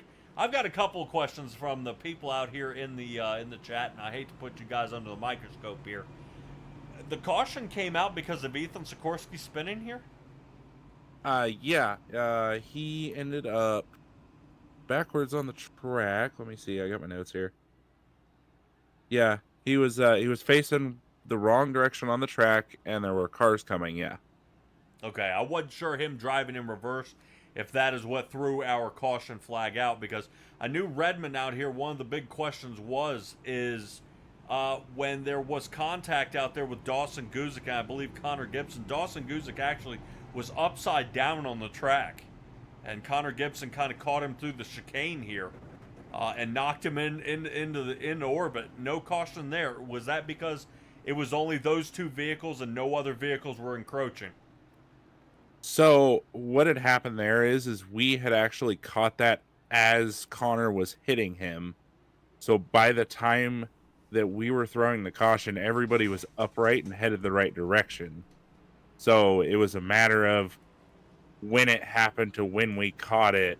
It was that short period of time that we didn't throw the caution fast enough, essentially. Okay. Cool. All right, man. Well, I just want to make sure what in the world was going on out there, kind of as this, race unfolded here, and we finish under caution, oddly enough, seeing that there's no overtime out here, where these guys just push through and get the race finished here tonight. Talk to me about, the race. How hard is it for race control to look all over the track here? It's pretty challenging on some of these. It takes quite a bit more effort, and we've kind of worked on balancing out where, someone's always watching the live, someone's going back and checking things, and Bill's been in there in the race chat actually telling people what's going on as far as drivers and stuff, so it's actually kind of worked out. We're working on improving it, but it is relatively difficult to keep track of everything that's going on the track and keeping track of everybody, especially these road courses where iRacing is not throwing the caution at all. We're throwing the caution manually. It does take a little bit more, a lot more attentiveness for sure. Yeah. Very, very tough out there. Bradley, appreciate you, buddy, and thanks for going ahead and narrowing that down. What in the world is going on out there? Yeah, it's a little different. The road courses are always different. Oh, yeah. Well, you got over 2 miles to find what the heck's going on out there. And it can't. Yeah. I guarantee you it's super tough, and we appreciate you guys taking the time out of your day and making sure this is done right. Of course. And we're more than happy to do it. All right, Bradley. Appreciate you, buddy. Yep. All right, Bradley with race control. Everybody hang in there. Awesome race it was here tonight, as you see how it came to an end. Hold on just a moment. We're going to run our guys down as the Movember.com machines are getting all together, and we'll run these guys down and see what they got to say. A movement is the power of people, inspired by a common passion that is determined for change. A movement can be sparked by something pretty unlikely. We are Movember. We grow a mustache, host an event, or challenge ourselves to move for the 30 days of Movember to raise awareness and funds for men's health. We were born over a few beers in a bar in Australia. We are now in over 21 countries, making us the largest men's health movement in the world. We are a global community, welcoming each and every Mo bro and Mo sister as a change agent. We sign up at Movember.com and raise funds and awareness for prostate cancer, testicular cancer, mental health, and suicide prevention. The moustache is our hairy ribbon, our badge of honor. It starts conversations about men's health. This Movember, grow a mustache, challenge yourself to move, or host an event. Together, we can change the face of men's health. Sign up or donate at Movember.com.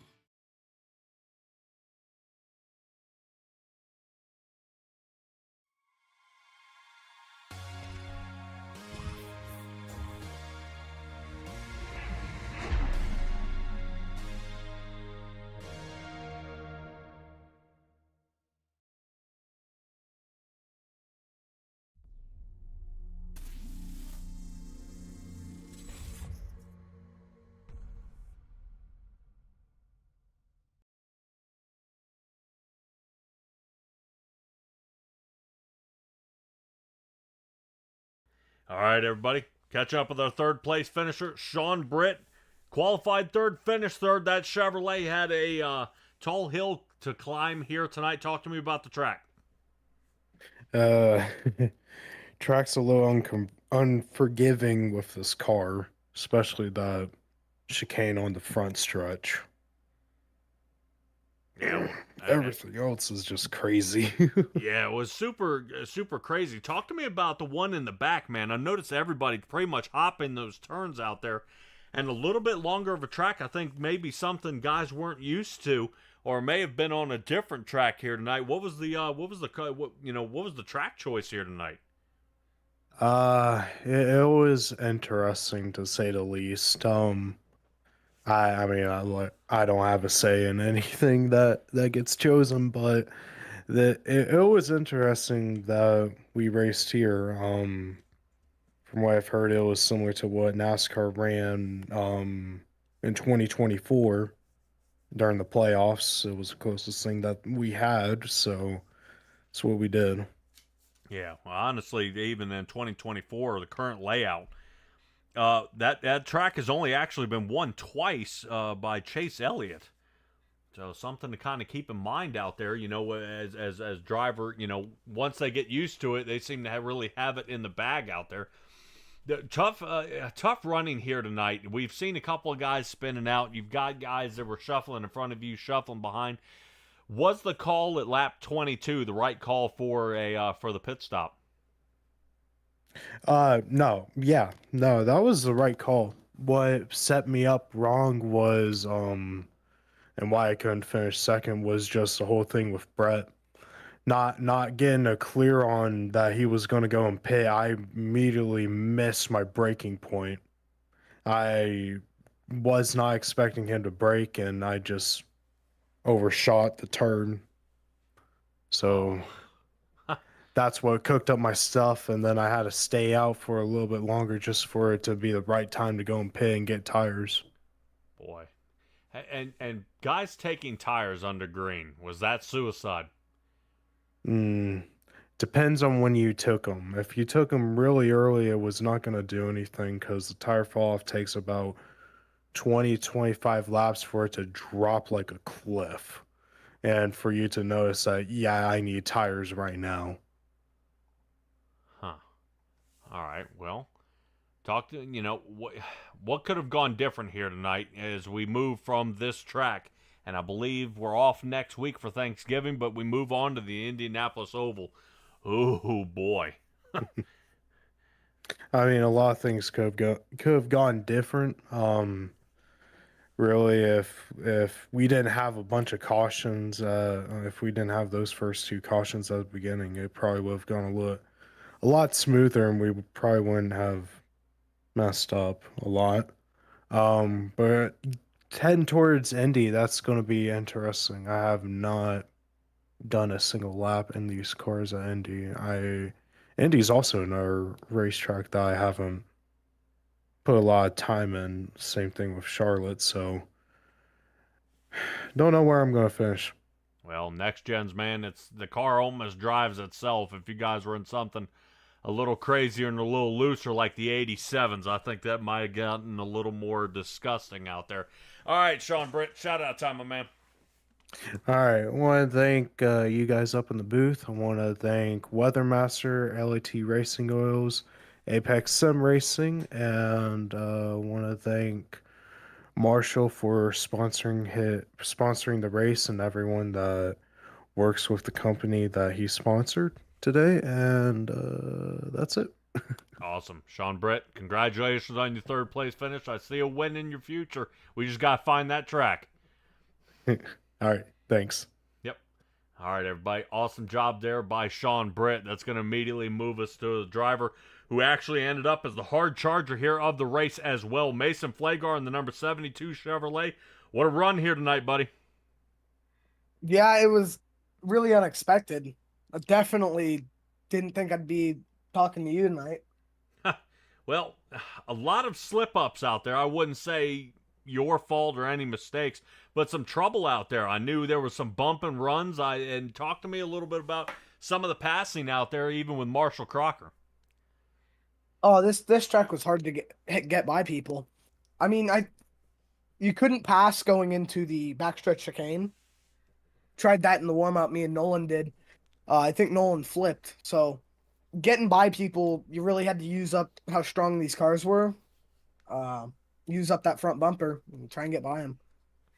Man, well, some pushing and shoving had to be done out there. I would say not as much as a short track, but you had a lot of guys that were looking to place, really fight around you out there. Marshall Crocker on his charge back up to the front. Sean Britt and Nolan Gross, even Brett Guzik.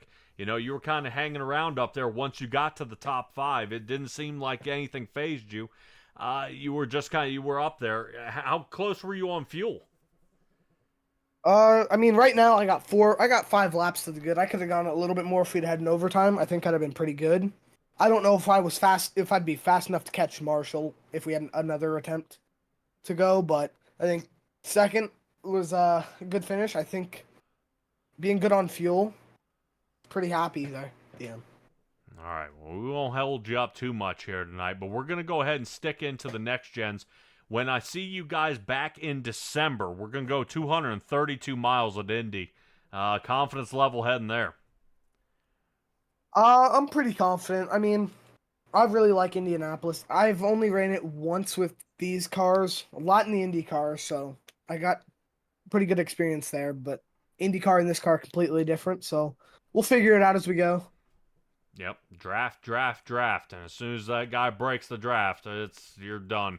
And I always say turn 1 and turn 2. Everybody tries to kill each other on that first lap. Mason Flagar, congratulations on your second place finish. Go ahead and give me a shout out while I got you here. I want to thank Nolan. He had a great race tonight. I mean, that's the best race I've seen him have. I want to thank Keegan. He was there giving me the play-by-play on what was going on behind me. Just all the Young Guns guys have been really great to race with. That's about it. All right, man. Well, I definitely expect to see you continue the charge up to the front, man. I think playoffs are going to be soon into your future, and we'll see you get to battle it out again. Good luck to you, buddy. Thank you. All right, everybody. Mason Flagar in the number 72 Chevrolet. 16 positions gained tonight for that man right there. But let's find Marshall Crocker, who, we talked to him once before. We'll talk to him again here as we get to the end of this. I do say Marshall Crocker, he had the bridesmaid. He's come in second a whole bunch of times. Even in other leagues, he's come second, but finally comes away with a win here. And even after a spin out, I believe on lap 23, got it sideways. Boy, he had some trouble out there, but was able to regain. The 78 Ford comes in winner's circle. Marshall, finally, the weight's off. It is, I can't even put it into words. I mean, it was a little bit disappointing to have it end the way it did. I was picturing that perfect moment.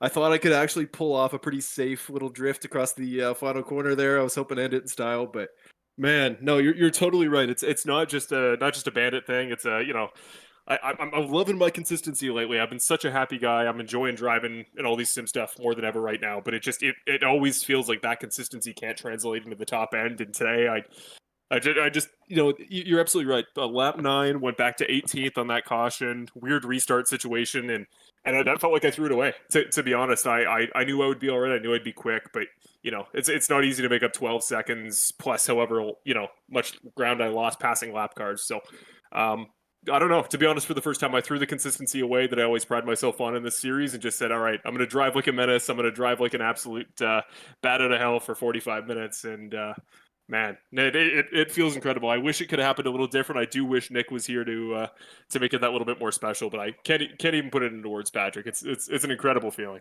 Yeah, well, you being able to shoot through the field, we did put plenty of camera time on you because I couldn't figure out how in the first couple of turns you had shot up 5 positions from 18th. I believe it was 13th is where you landed. Before the end of the lap, we were almost peaking it outside the top 10. And then you started slowing down a little bit because I think the driver started getting a little tougher on you out there. Talk to me about trying to slice through some of that field and who wasn't interested in you making the pass. You know what? You're absolutely right. It was the first couple corners. I knew coming into this race that the big differentiator was going to be how good are you on cold tires, how good are you on those restarts, because it's so close quarters, so tough off the curbs. So that's all I did this week. I would just do 2 lap stints, just go out there, practice the cold tires. So I knew I could be a rocket ship. I was more confident in the race car for those first couple cars, about up to 10th, and then no, guys were incredibly quick tonight. Shout out guys, Nolan Gross is quick, Mason Flagar. Didn't see Sean and Brett again. We were kind of on different strategies there after the initial incident, but no, they were giving me a battle. I do have a little bit of regret that the send on, I don't know if we showed it, but the send on Nolan, I had one into the hairpin, just sent it up on him. It is one of those cases where there are only so many passing corners, and knowing how quick I was and knowing how long the gap was to the next good opportunity that I didn't have to get dangerous with it, had to force the issue a little more than I would like to normally. So it was exactly a case, as you say, slowing down of once I realized whatever Sean and Brett's issues were, they started to drop off. I was within 7 seconds and I knew I had the pace. So I was like, all right, I'm racing for the finish now. Don't worry about the individual cars. Think about the big picture. And but it took to come home. And if I had known the gap prior to the last yellow was going to be as big as it was, I would have backed it off even earlier. Well, I was joking here in the booth earlier. I said, boy, he's going to be happy he got the win, but doesn't like the fashion that it came in, especially ending under caution. Yuck. You were way out front by almost a light year there. Still to come away with the win. Man, yeah, I wish it had ended under green, man. You may be high on the hill right now, but man, it should have ended on green. I hate seeing it end behind the pace car. Yeah, to be honest, my biggest fear was I didn't know if our overtime system would kick in. I didn't know if we were going to have a green flag restart. So I'm not obviously not going to say it on broadcast, but my roommate would have heard me yell an expletive pretty loud there when the caution came out on 38. I was a little bit incensed, and then that slow realization, kind of making it a slow burn. It wasn't until I finished that final lap behind the pace car, the results were official, and it just kind of hits you, and it's like, you know what?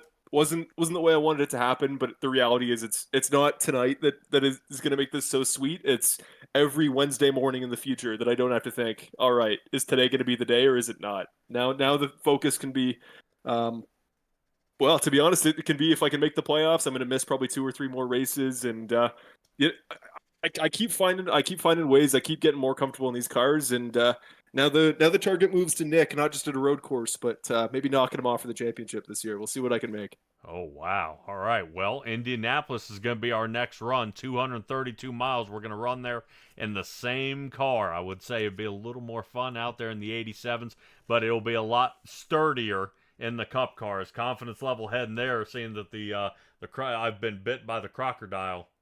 I'm glad we're getting that going. I'm glad we can make that a thing.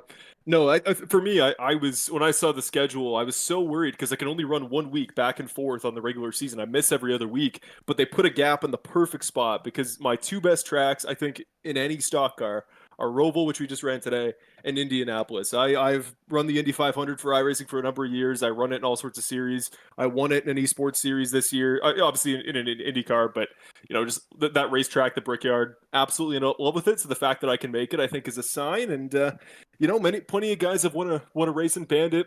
Not so many have won a road course race. Even fewer have gone back to back. So right now the audacity is at a high. We're going to take 2 weeks off, and we're going to come out and race a little bit more pleasantly and with a little bit less of a chip on my shoulder at Indy. Good Lord, but if you coming away waiting to get a win, and do come away with a back-to-back, God, boy, that would be a Cinderella story. All right, Marshall, go ahead and give me a shout-outs here, buddy, and don't forget to mention Movember.com. No, you're absolutely right. That's where we'll start for tonight. Movember.com. I'm so glad to kind of do this on a night where I wanted to kind of make it a little bit bigger. I wanted to support the series first and foremost, but Movember is just a great cause that's very near and dear to me. The fact that this is a series of so many men, so much men's health stuff goes kind of in the background. The reality is it's something not a lot of people talk about, and if even one person in here tonight or who has a close family member or themselves deals with some men's health issue again, pancreatic, testicular cancer, anything of the sort, to make something tonight a little bit bigger, to make it for a bigger purpose, I think is beautiful, whether I'd won this race or not. So thank you to anybody who supported. I see we've had a couple donations throughout the course of the race. I'll be making mine probably tomorrow morning. We'll see what my criteria that I set before, we'll see what hit, but the win is certainly going to make it a little bit sweeter. So thank you to Movember.com for everything they do, and I'm glad they could rep the car. And thank you to those who ran the schemes tonight. Really cool we could do the thing on the start-finish line.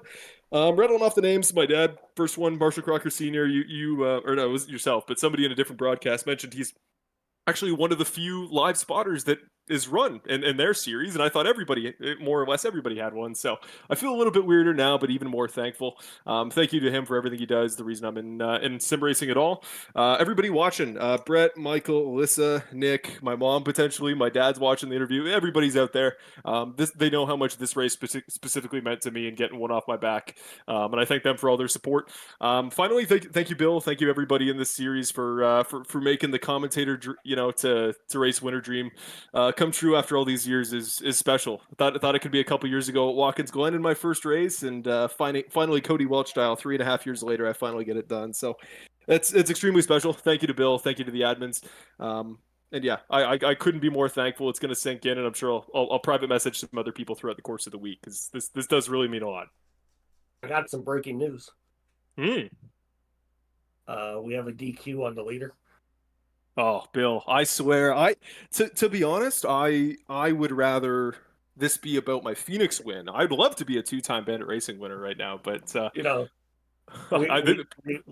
had some very aggressive shots going into that, dog leg this evening. So, speaking with race control, we dropped you to third. Well. If the one shot I gave each of the Young Guns guys was to go the other way, I had about 7 more in the chamber they were owed. So we'll call it even on that one. I'm messing with you. I got you. Thank you, Bill. Dude. Good job. All right. Good luck, Marshall. We'll see you in a couple weeks here, buddy. Thank you so much, Patrick. Thank you, Bill. Yep. Yeah, man. All right. What a race this was here tonight. Marshall Crocker coming away finally with a win here, especially at a road course. I think there were a couple other people out there, Nick Nickerson, who might have been able to give him a run for his money or have taken it away. But everything just lined up perfectly out there for the 78 Ford and company that were out there as well. Guys, don't forget down there in the bio that I've got everything going on down there about the Movember.com. There's the link. You guys can go ahead, if you would like, to go ahead and make a donation to Movember for the men's health. And definitely check out the link as well. It'll take you to the place that tells you all about what they're for. But that is going to do it for us here at Simtrax Broadcasting. Enjoy your Thanksgiving next week, as it's going to be hopefully a good one for you guys. Stella will be joining us here when she returns back for Indianapolis in December. All right, guys, so keep an eye out for the link. But from all of us here at Simtrax Broadcasting, bringing you the Bandit Racing League, be well, be safe, be kind, and we'll see all you guys next time.